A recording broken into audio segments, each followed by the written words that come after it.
बातमीत सत्यता हीच आमची ओळख. महानगरपालिका आणि पोलीस प्रशासनाच्या वतीनं शहरातील मुख्य बाजारपेठ समजल्या जाणाऱ्या पाचकंदील चौकाजवळील अतिक्रमण हटवण्यात आले होते.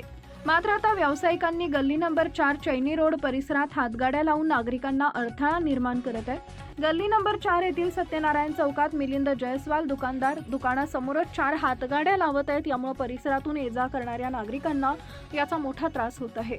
महापालिका प्रशासनानं तात्काळ याच्यावर कारवाई करावी व नागरिकांना होणारी गैरसोय दूर करावी अशी मागणी सामाजिक कार्यकर्ते दीपक जाधव यांच्यासह परिसरातील अनेक नागरिकांनी मागणी केली आहे.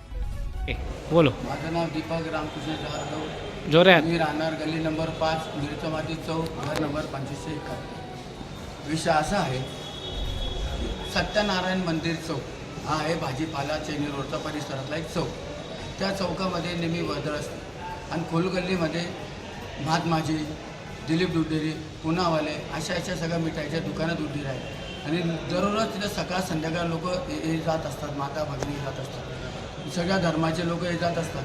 आणि त्या ठिकाणी चौकामध्ये मिलिंद जयस्वाल नामक व्यक्ती हा तिथे भाड्याने दुकान घेऊन तिथे वास्तव व्यवसाय करतो. आपल्याला हरकत नाही त्याच्या व्यवसायाला, तिने व्यवसाय करावा त्याच्यासाठी जी तक्रार आहे माझी असं नाही. तो रस्त्याच्या किती बाहेर गाड्या लावतो, 4-4 गाड्या लावतो. एका गाडीचे 500 बोरोज. दुकान त्याचं आहे छोटंसं, तो रस्त्यावर गाडी तो लोकांना अडथळा होतो. तो रस्त्यावर गाडी आणली रोज 1-1 तासाला तिथं भांगडे उतरतात, रोज काय ना काय पुरवलं. आणि तो इतका शिवीगाळ करतो कोणाला काय ना काय. आमच्या आई बहिणी येतात, तो राहायला कुठं आम्हाला माहीत नाही, दुकान भाड्याने घेतली इथे आणि इथं शिवीगाळ करतो. आमच्या माता भगिनी घडी रस्त्यावर जातो, घडी माठ डालेंगे काट डाल कोई बोलणे करतो. तर माझं असं म्हणणं आहे प्रशासनाला की त्याची दखल घ्यावी.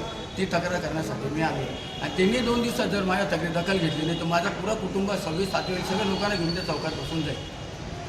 आपल्या परिसरातील महत्त्वाच्या बातम्या पाहण्यासाठी आजच आमच्या JBTV न्यूज चॅनलला YouTubeवर सबस्क्राईब करा आणि बेल आयकॉन प्रेस करा.